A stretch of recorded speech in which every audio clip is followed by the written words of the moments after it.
इस चैप्टर का नाम ही है ब्रह्मा द्वारा शिव जी को मना। ये इसमें अंत खत्म हो जाए।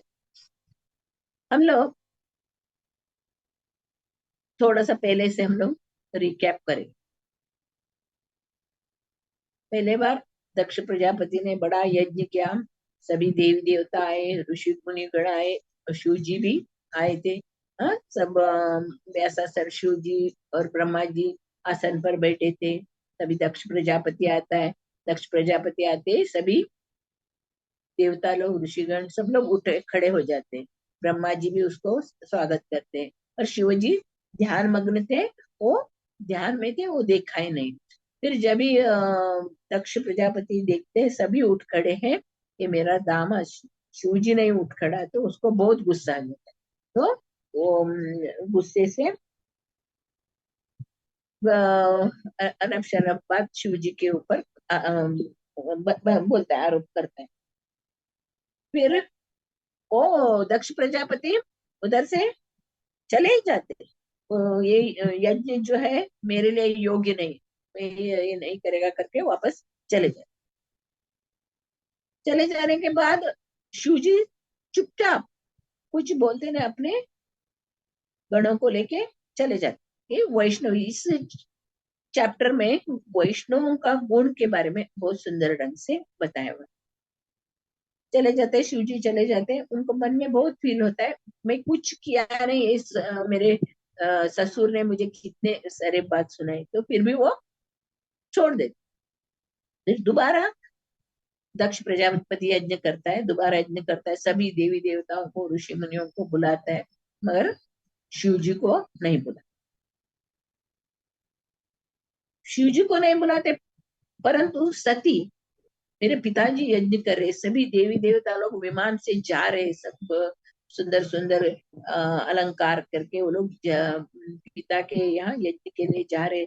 तो अपने पति को मनाने को बहुत मनाना चाहती है, चलिए हम लोग जाएंगे, आप महान हो, विष भी पिया, समुद्र मंथन से आए हो, विष को भी आपने पिया है, ये छोटे बात में मेरे बात मन में मत ले लो, चलिए चलिए करके बहुत मनाती है सती भगवान शिव को। पर शिव जी तो उनका दक्ष प्रजापति जो बोले हुए कटु वचन याद करते, उनको मन में बहुत दुख हो जाता। वो सती को भी समझाते, तुम भी मत जाओ, पर तुम मेरे पत्नी हो, मेरे तरफ से तुम जाओगे तुम्हारा भी अपमान होएगा, तुम्हारा पिताजी तुम्हें तुमसे ही बात नहीं करे, बाद में तुम्हें एक अपमान सहन करना कठिन हो जाएगा, तुम भी मत जाओ करके सती को बताते, मगर सती सुनते नहीं। वो अपने पति से पति को बोल के वो चली जाती, पर शिव जी उसको अपने नंदी के ऊपर बैठ के अपने साथ साथियों को उसको साथ जाने के लिए, अपने मैना को, अपने सब सामान लेके वो जाती है, मायके जाती है। मायके सभी स्त्रियों को मायका है ना बहुत पसंद रहता है, इसी सती को भी अपने मायके में जाना, बहन माँ को सबको मिलना वो बहुत चाहती थी। मगर उसका अंदर का उद्देश्य अलग था, उसको अपने पिता को समझाना था, आपका दामाद आप जैसे बोल रहे ऐसे नहीं है, वो महान है करके उसको समझाने की थी उसके मन में, मगर हो गया उल्टा ही हो गया। जब सती जाती है अपने पिता के घर में, सती जाती है, तभी वो देखते हैं माँ और बहन आदर से प्यार से बात कर रहे हैं, मगर पिता जो दक्ष है उनके सती को देखते भी नहीं है, उनको उनका स्वागत भी नहीं करते हैं। हाँ, बाकी जो पुरोहित लोग हैं उनको इच्छा थी कि सती को आदर करना, स्वागत करना, मगर ये दक्ष ने ऐसा किया करके वो लोग भी चुपचाप हो जाए। तो बाद में सती अपने पिता को समझाते हैं, आप इस शरीर को आत्मा मानने वाले हैं, आप पाखंडी है करके वो उनको पिता को सुनाते हो, अपने ये वैभव को दिखाने के लिए आप ये यक्ष यज्ञ कर रहे हो, इधर भगवान को आपने ये नहीं किया, बुलाए नहीं, और किसी को शिव जी को भी प्रसाद का भाग नहीं दिया, देख के उसको बहुत मन में बुरा लगता है, उसको दुख होता है, पति का अपमान किया मेरा पिता ने करके। फिर वो क्या करती है, अपने उसी यज्ञ कुंड में अपना शरीर त्याग। वो सती का शरीर त्याग करने के बाद वो शिव जी के गण है, उनको बहुत गुस्सा आ जाता। गुस्सा आके वो लोग इनको गाली गाली गलौचा हो जाता है ना, वो लोग ब्राह्मण लोग भी, ऋषि ब्राह्मण लोग भी शिव के गणों को शाप देते, और शिव जी के गण भी वो उनको शाप देते। शापा शापी का चलता है। फिर बाद में वो लोग शिव जी के गण सब शिव जी के पास कैलाश चले जाते हैं। इधर कैलाश में जब शिव जी तपस्या करते बैठे थे, उनको कुछ मालूम ही नहीं, वहां पे नारद जी आते। नारद जी आते करके पूछते पूछते सती कहाँ है। वो सती मैके गई है, उसका पिता का यज्ञ देखने के लिए मैके मैके गई है। नहीं, वो अपना यज्ञ कुंड में अपना शरीर त्याग के वो चली गई। उसका सती अपना देह त्याग किया करके वो सुनते ही शिव जी को बहुत गुस्सा आ जाता है। वो गुस्से में ऐसे ये करते हैं, तो अपने जटा से एक बाल उखाड़ते हैं, वो उसमें से उनके जो वीरभद्र जैसे जो जो उनके जो गण है वो आ जाते। वीरभद्र करके शिव जी का वो गण है, वो आता है। तो वो सब शिव जी के गणों को लेके यज्ञ स्थल में जाके पूरा तहस नहस करते। ये हम लोग सब देखा पड़ा। यज्ञ कुंड और यज्ञ का बनाया हुआ पंडाल तोड़ डालते, यज्ञ में सब ये करते थे। और उधर यज्ञ में कौन कौन बैठे ये करते हैं ना, भृगु मुनि को मुंह चुकार देते, पूछ का आंख ऐसे करके दांत निकालते, और दक्ष प्रजापति का सर ही काट के वो दक्षिण जैसा यज्ञ में डाल के स्वाहा कर देते। उसका सर को भी वो यज्ञ कुंड में डाल के स्वाहा कर देते। ये सभी वो पुरोहित देवता लोग बहुत डर गए, सब लोग, उनकी स्त्रियां भी डर गई, वो लोग कितने घबरा गए। ये सब हम लोगों ने पढ़ा बाद में। ये सब का हाथ पाव दांत आंख सब टूटे हुए सभी देवी देवता। अभी क्या करे, आगे क्या करे, वो सीधा ब्रह्मा जी के पास जाते। ब्रह्मा जी के पास जाने के बाद ब्रह्मा जी बोलते, आप लोग क्यों गए? क्योंकि उन्होंने शिव जी को आमंत्रण दिया, शिव जी नहीं आया तो ये होने वाला ही है। अब ब्रह्मा जी और विष्णु, उनको पता था जो शिव जी को दक्ष ने बुलाया नहीं, इसके लिए उन लोगों ने भी वो लोग वो यज्ञ में नहीं गए। ये इधर होएगा वैष्णव अपराध से ये यज्ञ ध्वस्त होएगा करके उनको मालूम। इसके लिए वो लोग नहीं गए। फिर ब्रह्मा जी उनको समझाते, आप मूर्ख लोग हो, आप क्यों गए उधर, हाँ? करके उनको डांटते। अपने वैष्णव अपराध किया है, तो अभी शिव जी के पास जाके उनसे क्षमा मांगना चाहिए, उनके शरण में जाना चाहिए, तभी आपका ये शाप से आप मुक्त हो जाएंगे। तभी ब्रह्मा जी उस उन देवी देवताओं को लेके इधर आते हैं कैलाश पर्वत। कैलाश पर्वत हम लोग देख रहे हैं ना, बीच का पूरा श्लोक में कैलाश पर्वत कैसे सुंदर सुंदर पेड़ों से, पक्षियों से, झरनों से, झरने का जो ये सीढ़ियां है, रत्न जटित है, वैडूर्य मणि से बना हुआ है, और वो सब अलकनंदा झील, उसके बारे में सब सब हम लोग वर्णन सुनते। उसके बाद वो लोग सभी देवी देवताओं को लेके ब्रह्मा जी, भगवान शिव जी बैठे हुए वो जगह ले जाते। तो लोग देखते हैं कैसे मुद्रा में बैठे हैं, ध्यान मुद्रा वो पहले देखते हैं गुस्से में है या नहीं, मगर शिव जी शांत बैठ के अपने शिष्यों को, चारों कुमारों ऋषियों को भागवत सुनाते बैठे थे, शांत थे। तभी दूर से शिव जी देखते ब्रह्मा जी और देवी देवता आ रहे, तो वो उठ के प्रणाम करते, पिता ब्रह्मा जी को प्रणाम करते और सभी को स्वागत। तभी ब्रह्मा जी इधर शिव जी को बहुत सुंदर ढंग से उनका शिव जी को स्तुति करते। ब्रह्म है ना, इसमें श्लोक संख्या ब्रह्म उवाच।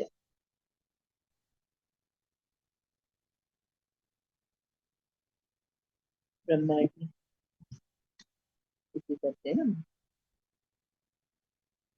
42 माता जी। हाँ 42 में से भी 42। लोग स्तुति करते हैं। आप महान हो, आप सृष्टि स्थिति प्रलय करने वाले, आप इस भौतिक सृष्टि का माता पिता हो। फिर, करके बोलते हैं, फिर उनका बहुत स्तुति करते हैं।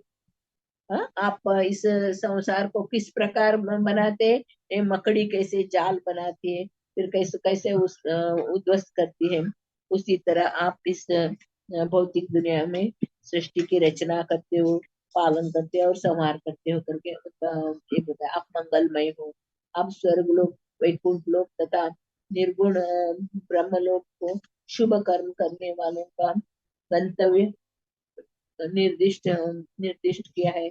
इसी प्रकार जो दुराचारी है उनके लिए भी अत्यंत घोर नरकों की सृष्टि की है। तो कभी कभी ये गंतव्य उलट जाते हैं, उसका कारण तथा वो कर पाना अत्यंत कठिन है उसका। तो ये बहुत सुंदर रीति से ब्रह्मा जी शिव जी का स्तुति करते, शिव जी का स्तुति करके बोलते आप वापस आके यज्ञ को वापस शुरू करेंगे, और जो जो ये इनका जो शरीर का अंग नष्ट हो गया उनको वापस दिलाइए, और आपका जो यज्ञ का भाग को आप लीजिए करके। अभी मैं हूँ, मैं इस यज्ञ का मैं ये करेगा, आप आइए करके शिव जी को मनाते।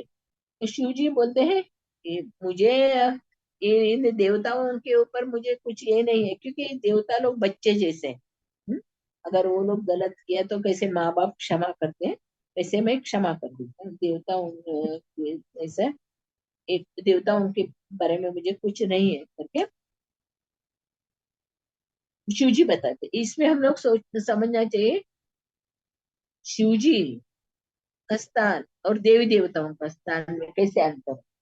हम लोग सोचते हैं हम लोग स्वर्ग लोक जाना चाहते हैं, हम लोग सकाम कर्म करके ऊपर के लोक में जाना चाहते हैं, पर ऊपर का लोक में भी ये चार प्रकार का कष्ट है, वापस वो क्षीणे पुण्य मर्त्यलोक के विश्रांति वापस आ जाते हैं। शिव जी देवताओं को भी, देवताओं के भी ऊपर है वो, उनको वो बता मैं क्षमा कर देता हूँ, मेरे पिता पुत्र जैसे है, उनका उद्धार हो जाएगा करके। उसके बाद बोलते हे भगवान, यदि कहीं श्री भगवान दुर्लक्ष्य माया से पहले ही मोहग्रस्त भौतिकवादी संसारी कभी कभी पाप करते हैं, तो साधु पुरुष इस पापों को गंभीरता से नहीं लेते, यह जानते हुए कि ये माया के वशीभूत होकर पाप कर्म करते हैं, वो उनको रोकने में अपने शौर्य का प्रदर्शन नहीं करता।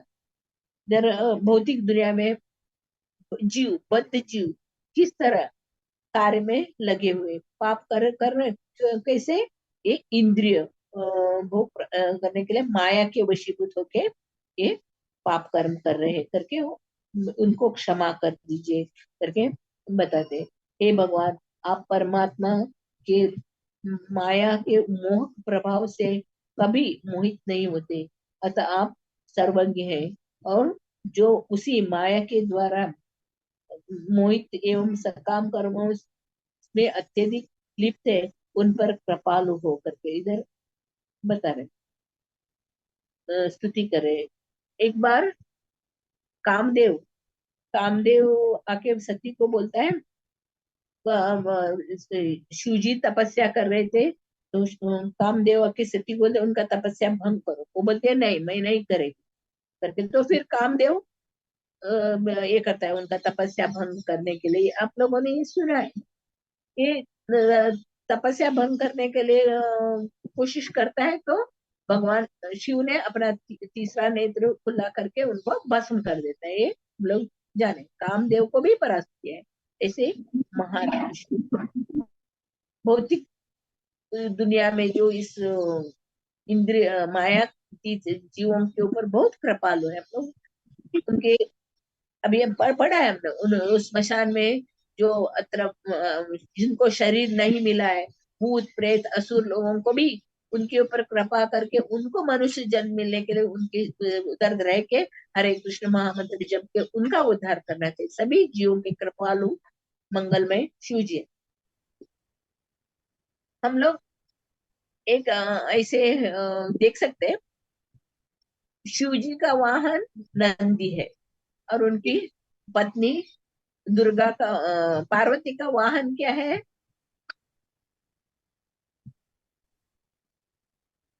लायन टाइगर, हाँ लायन टाइगर, हाँ, टाइगर। टाइगर नहीं, लायन ना। हाँ, टाइगर टाइगर नहीं। दुर्गा देवी शिव वाहिनी बोलते हैं ना। नहीं माता जी, लायन। हाँ, दुर्गा। अभी देखो, एक ही घर में बैल भी है और लायन भी है। एक ही हम लोग भौतिक दुनिया में देखते हैं ना, कार पार्किंग, गाड़ी पार्किंग में जगह में एक जगह बैल भी है, एक बार लायन भी। तो रह सकेगा क्या? हाँ, नहीं है, वो नहीं रख सकते, मगर फिर भी वो रह रहे। और उसके बाद गणेश जी का वाहन क्या है? चूहा, चूहा चूहा चूहा, मूषक। और शिव जी के गले में तो सांप, हमेशा सांप रहता है। सांप और रहता सांप और चूहा चूहा एक साथ रह सकते हैं क्या? नहीं। नहीं। और कार्तिक का वाहन है मोर मयूर। मोर वो मयूर। हमेशा सांप को ये करता है, निगलता है सांप को। पर उस कैलाश धाम में शिव जी के वासस्थान में ये सब लोग रह रहे। हाँ? एक दूसरों को मार के खाने वाले ऐसे पशु एक साथ रह रहे।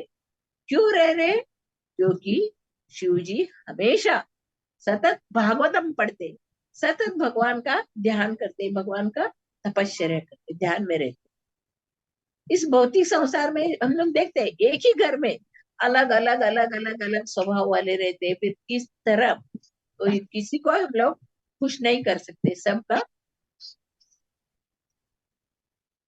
गुस्सा, सबको गुस्सा आता है, सबको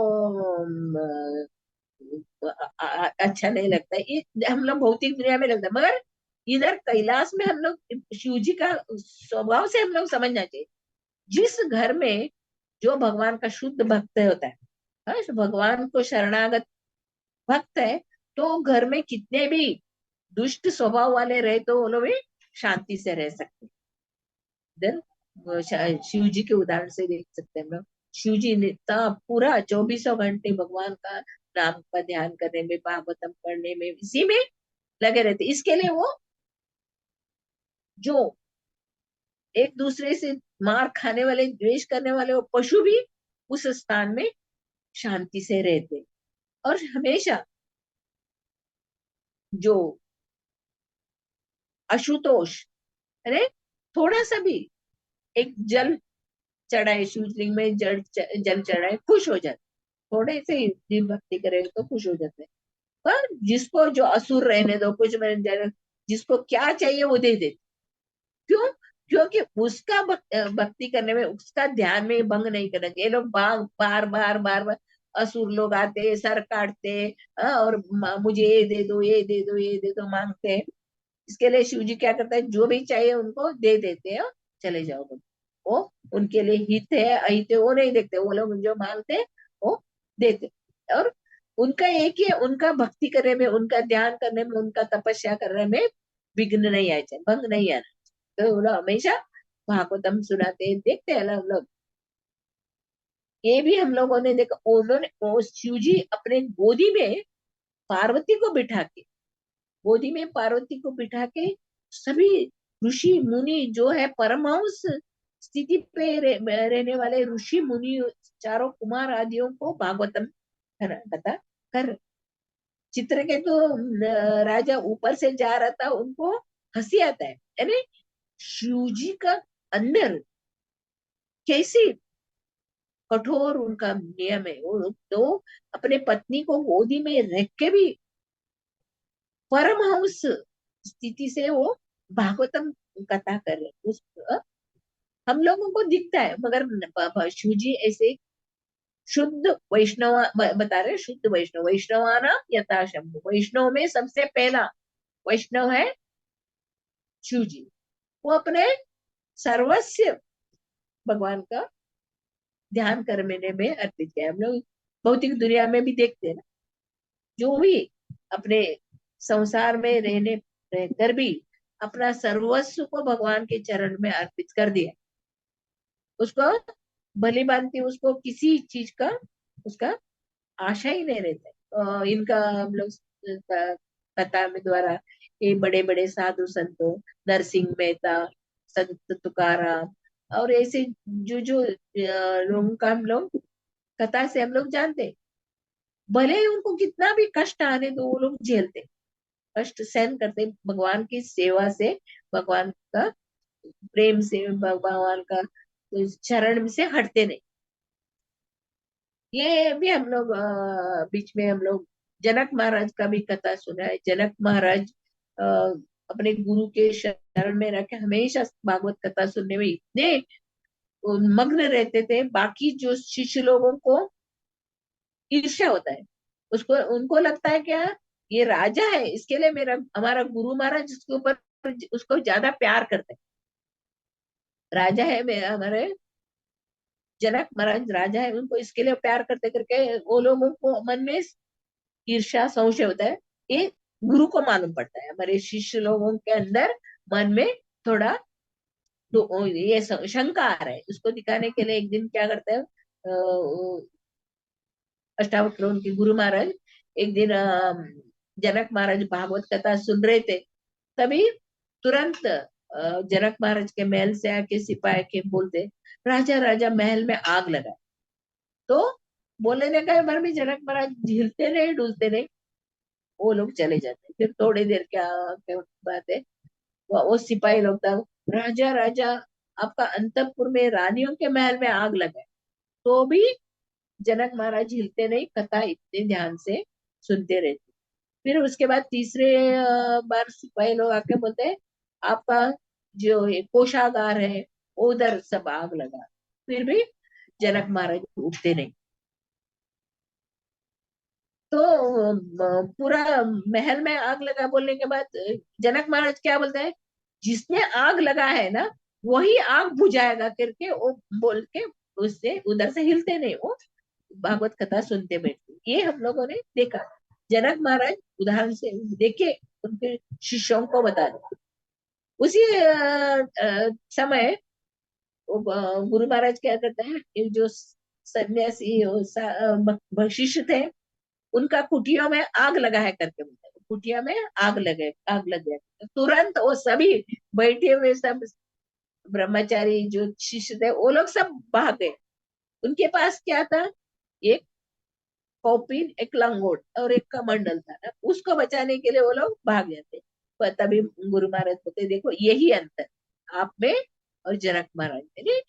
परमहंस स्थिति में है, वो कुछ भी होने दो, वो लोग को परवाह नहीं था, क्योंकि वो पूरा पूरा पूरा भगवान के चरण में अपने आप को अर्पित किया। इसके लिए भगवान बोलते ना, मेरे भक्त मेरे हृदय में रहते, मानो मेरे भक्त हमेशा मेरे हृदय में, तो मैं हमेशा मेरे भक्तों के साथ रहता हूँ, उनको कभी भी उनको कुछ तकलीफ नहीं होना चाहिए, इसके लिए मैं उनका रक्षा करता हूँ। अर्जुन पूछते ना, भगवान को पूछते, भगवान थोड़ा भी जो भक्ति करके, जो भी योगी रहने दो, भक्त रहने दो, थोड़ा भी जो भक्ति करते हैं फिर वो नष्ट हो जाता है, पतन हो जाता है, तो क्या होएगा करके पूछते ना, तभी भगवान बोलते नहीं, थोड़ा भी जो भक्ति किया वो कभी भी नष्ट नहीं होता, हमेशा भक्ति का हम लोग लक्षण देखते हैं ना, भक्ति शुभदा है, भक्ति कष्टों को दूर करने वाले है, भक्ति क्लेशाग्नि को दूर करने वाले, भक्ति कृष्णाकर्षिणी है, हमने सब भक्ति रसामृत सिंधु में हम लोग पढ़ते हैं, शुभदा है। भगवान बोलते थोड़ा भी जो भक्ति किया उसका कभी भी नाश नहीं, वो अगला जन्म उसको देखे, शुचिना श्रीमताम गे, वो ब्राह्मणों के घर में, भक्तों के घर में, अमीर के घर में उनका वापस जन्म होएगा, और जो अधूरा किया होता वो भक्ति को पूरा करके वो मेरे धाम को आएंगे। अब भगवान बता रहे ना, लास्ट श्लोक में भी बता रहे, सब कुछ छोड़ो, सर्वधर्मान परित्यज्य मामेकम शरणं व्रज अहं त्वं सर्वपापे मोक्षयिष्यामि मा शुचा करके भगवान बताते हैं भगवत गीता। और स्टार्टिंग में भी भगवान बता रहे ना, जो मैंने जब ही इस भौतिक सृष्टि का निर्माण किया, साथ ही साथ यज्ञ यज्ञ करने का ये भी मैंने बताया। यज्ञ सभी को यज्ञ करना चाहिए। यज्ञ करने से यज्ञ का क्या इधर बताया ना, यज्ञ करने कहने भगवान को तुष्ट करने, भगवान को संतुष्ट करने का। भगवान को कैसे संतुष्ट करने का, हम लोग इधर यज्ञ कर, यज्ञ करके भगवान संतुष्ट हो जाएंगे। फिर सभी बारिश धूप सभी ऋतु मास का सभी देवी देवता है, वो सभी देवी देवता उसका कंट्रोल करते हैं। आप यज्ञ करेंगे तो यज्ञ का जो प्रसाद भाग सभी देवी देवताओं को मिलेगा। वो लोग खुश होके बरसात गिराएंगे। जो बारिश वर्षा ऋतु में बारिश होएगा तो आपको अन्न धान्य फसल, गाय के लिए घास सब मिलेगा। भरपूर गाय दूध देगा और धरती अन्न उगाएगी। तो आप खूब भरपेट खा के आप संतोष से रह सकेंगे। इस पहले कि आपको यज्ञ करना है। यज्ञ का मीनिंग है विष्णु को यज्ञो वही विष्णु, यज्ञ है विष्णु है, विष्णु को तुष्टि करना यज्ञ करना। हम लोग देख रहे हैं अभी यज्ञ, दक्ष प्रजापति का ही इसमें देखा उसने क्या क्या किया था। इतना खर्चा करके वो यज्ञ के लिए वो मंडप बनाओ, ब्राह्मणों को बुलाओ, बर्तन लाओ, वो सब कितना वो खर्चीला। ये दक्ष प्रजापति से बड़े बड़े राजा लोग कर सकते। अभी भौतिक दुनिया में हम सब कौन कैसे हैं, हम लोग सब साधारण जीव है। ऐसे इतने हम लोग को एक खर्च करना हमारे से संभव नहीं। जब युधिष्ठिर महाराज को भगवान कृष्ण ने यज्ञ संपन्न करने के, राष्ट्रीय यज्ञ संपन्न करने के लिए बोला, तभी ये भी बताया वो दक्षिण दिशा में एक राजा है, वो उधर उनके राज्य में बहुत सारे सोना चांदी उधर ही गिर पड़ा है, वो आप लेके आके यज्ञ में उपयोग कर सकते। क्योंकि उस युग में ब्राह्मण लोग इतने संतुष्ट थे, राजा उनको यज्ञ करने के बाद इतने दान देते थे, इतने दान देते थे। गाय, सोने से मढ़े हुए श्रृंगार से श्रृंगार कर गाय देते थे, भूमि, सब कुछ दान देते थे। मगर वो ब्राह्मण लोग स्वार्थी नहीं थे। तो ब्राह्मण लोग बोलते नहीं नहीं, हम लोग इतना ये सब करते बैठेगा तो हमारा भक्ति करने को नहीं होगा, हम लोग को भगवान का ध्यान करने नहीं होगा, हमें ये नहीं चाहिए करके उधर ही छोड़ के जाते। ये भगवान को मालूम था, इसलिए भगवान ने युधिष्ठिर महाराज को बोलता है उधर वो ब्राह्मणों ने छोड़ के दिया वो सब सोना चांदी सब है, आप लेके आके यज्ञ संपन्न करो। तो वैसे ही करते यज्ञ संपन्न। ये यज्ञ करना भी बहुत कठिन है।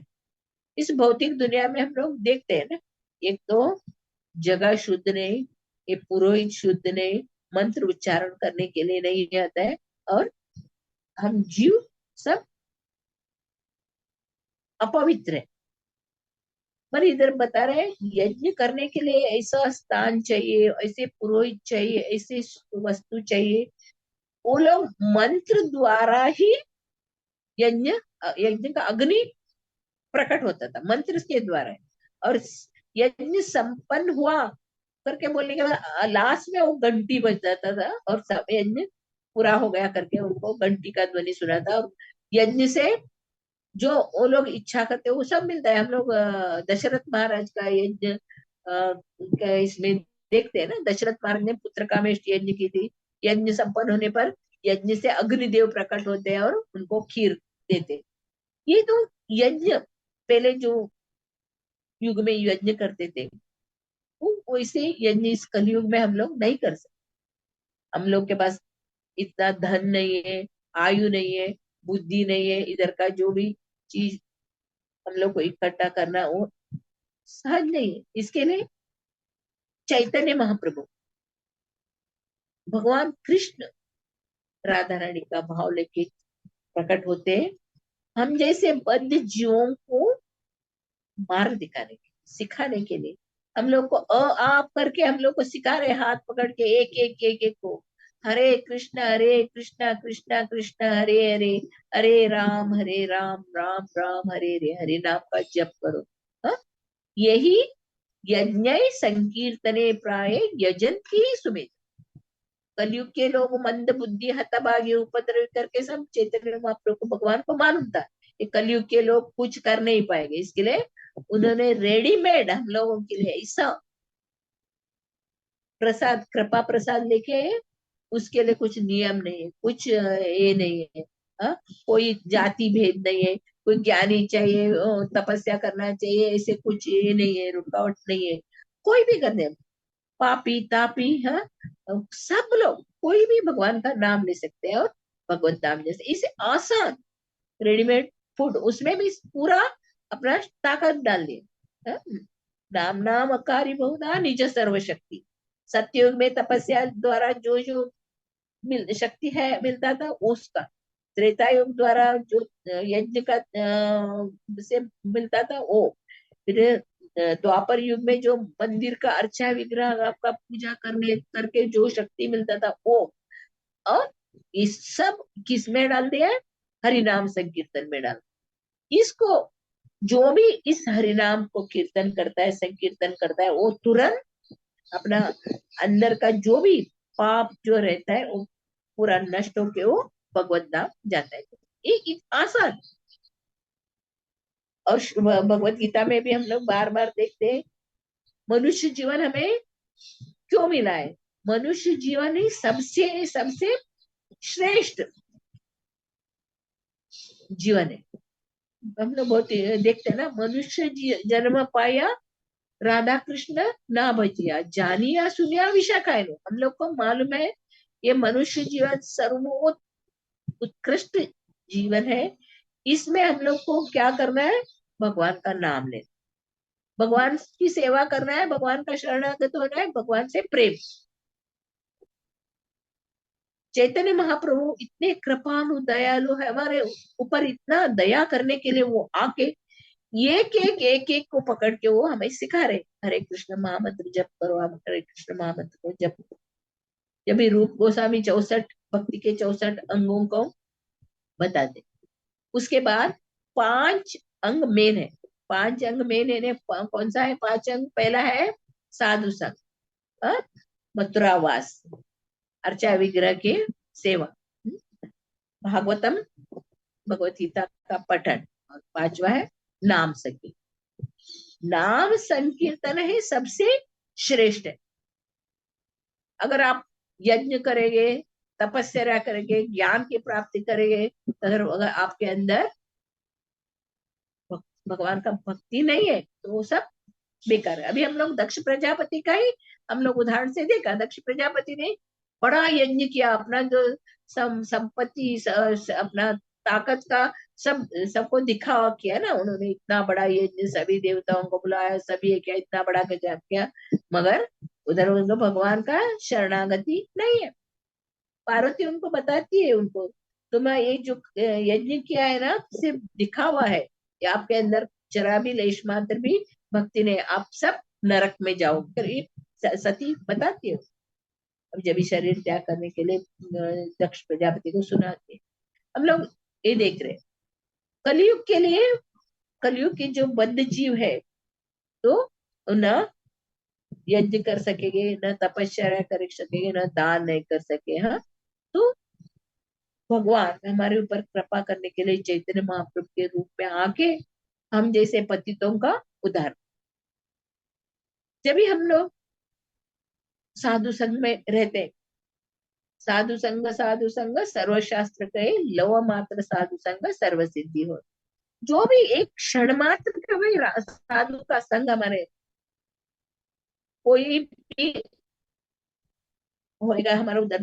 जब देखते हैं ना प्रभुपाद जी को उसके मित्र ने खींच के लेके गया भक्ति सिद्धांत सर, वो बोल रहे थे प्रभुपाद नहीं नहीं, मेरे पास हमारे घर में बहुत सारे साधु संत मेरे आते हैं, मेरे पिताजी उनको बुलाते खिलाते सब बोलते हैं, फिर भी उनका जो मित्र है उनको खींच के लेके जाते हैं भक्ति सिद्धांत सरस्वती। ये क्षण मात्र की साधु संग से प्रभुपाद जी को क्या बताया उन्होंने, आप पढ़े लिखे हो, पाश्चात्य देश में जाके भगवान का नाम का प्रचार। एक क्षण मात्र जो साधु संघ से हम लोग देखते हैं, प्रभुपाद जी ने पूरे विश्व भर में, विश्व भर में हरिनाम का मंत्र का उच्चारण म्लेच्छों से कराए, सभी पापी तापी उन्हें उसे हरिनाम का जप कराया। आज देखते हैं हम लोग भारतवासी, हम लोग बोलते हैं ना, भारत भूमि में जन्म होए, करो सार्थक करो अपना जीवन और करो परोपकार। हम लोग इतने श्रेष्ठ हैं, भारत भूमि में हम जन्म लिए, भारत भूमि में राम कृष्ण देवी देव सभी भगवान इधर भारत भूमि में अवतार ले, इसके लिए हम लोग कौन है, हम लोग श्रेष्ठ है, भारत भूमि में जन्म लिए हम लोग।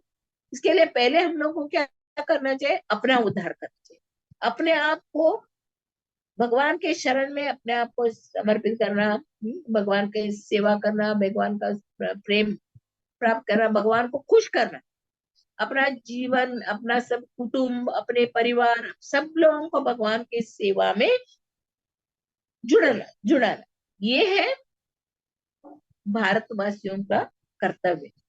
पर हम लोग अभी क्या करें, हमारे जो संस्कार है उसको भूल रहे हैं और पाश्चात्य संस्कृति को अपना रहे हैं। कोई किसी को भगवान को प्रणाम करने के लिए टाइम नहीं है, किसी को पूजा करने के टाइम नहीं है, किसी को कथा सुनने के लिए टाइम नहीं है। इसलिए चैतन्य महाप्रभु जैसे महान आचार्य आके अपने आचरण द्वारा अपने कृति द्वारा सभी बद्ध जीवों का उद्धार कर रहे हैं। जैसे प्रभुपाद जी ने बहुत सुंदर रूप से तात्पर्य में बताया, मुझे जो है उसका और बोलने का भी जरूरत नहीं।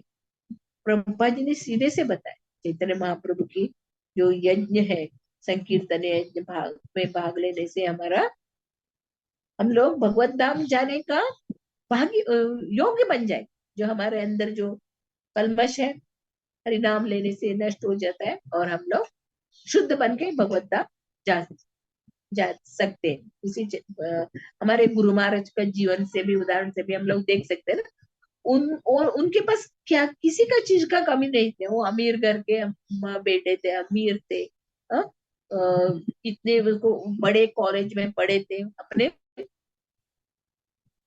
मास्टर डिग्री भी उन्होंने फॉरेन में किया, इतना सब उनके पास रहने पर भी उन्होंने अपने गुरु महाराज की आज्ञा से गुरु महाराज के शरण में जाके सिर्फ हरे कृष्ण महामंत्र का जप करके इतना महान महान बने, हम लोग सोच भी नहीं सकते। पूरे पृथ्वी में हरि नाम का प्रचार कर प्रभुपाद जी ने कैसे किया, वैसे हमारे गुरु महाराज ने किया। और हम लोग देख रहे गुरु महाराज का किस तरह वो लोग धाम चले गए, भगवान का आखिर क्षण तक वो भगवान का नाम लेते रहे, आखिर क्षण तक अपनी सेवा भगवान को खुश करना, अपने गुरु महाराज को खुश करने के इसी में लगे रहे। कभी अपना शरीर का परवाह नहीं किया, कभी किसी का परवाह नहीं किया। उनका ये जीवन चरित्र हम लोगों के लिए एक मार्गदर्शक है, गाइड है हम लोग को हमारे गुरु महाराज का शिष्य बोले हम लोग को बहुत ये लगता है, खुश होते हैं, इसे गुरु महाराज का हम लोग शिष्य है। उनके चरण रज हमारे माथे पे लगाकर हम लोग को कम से कम थोड़ा सा उनका जो अंदर जो गुण है हमारे में आए और भगवान के भक्ति में हम लगे जाए। हरे कृष्ण संकीर्तन यज्ञ में हम लोग भाग लेना चाहिए और हमारे घर में भी कीर्तन करके सभी को बुला के प्रसाद बांटना चाहिए। जो इधर प्रभुपाद जी ने हम लोग को बताया है उसको हम लोग करना है। मनुष्य जीवन में हम लोग को भगवान का नाम लेते लेते लेते लेते ही भगवत धाम जाना। जो भगवान का नाम ले रहा है वो शांति से जी रहा है, भगवान का नाम नहीं ले रहा है वो हमेशा अशांत। बोलते ना, भगवान का जो भक्त है, जो भगवान का भक्त रहता है निष्काम, और जो भक्त नहीं हो वो सभी अशांत रहता है। भागवतम में हम लोग देखते हैं इस प्रकार इस भागवतम का चतुर्स्कंद के छठे अध्याय को पूरा करते हैं हम लोग।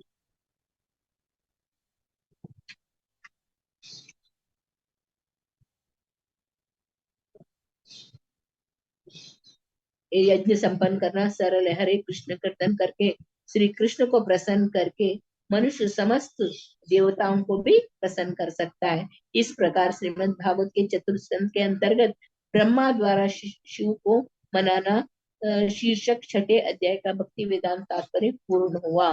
ओम तत्सत। श्रीमद् भागवतम की जय। श्रील प्रभुपाद महाराज की जय। गुरु महाराज की जय। हरे कृष्ण।